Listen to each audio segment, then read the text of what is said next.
ইমান নামি আলাপ দে। ঘৰত ইমান চিন্তা আলাপ দে। সঁচাকৈ এনেকুৱা মা পালে আচ্ছা তাৰ মানে মোলৈ বিয়া হৈ ভুল কাম কৰা নাই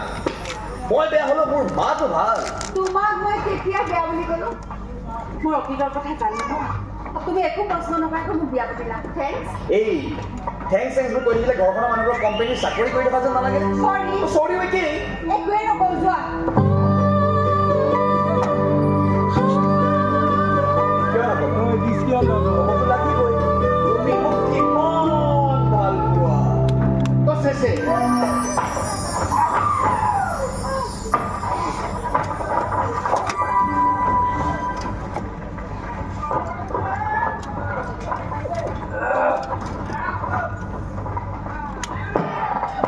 এইবোৰ হাতত ধৰা ধৰি তহঁতৰ নিজৰ ওপৰত কৰিব লাগে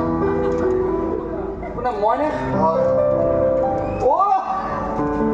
কিবা এটা শিকাই আছিলে বুজাই আছিলি ছাৰ আহিছিলে দেৰি হৈছে আজি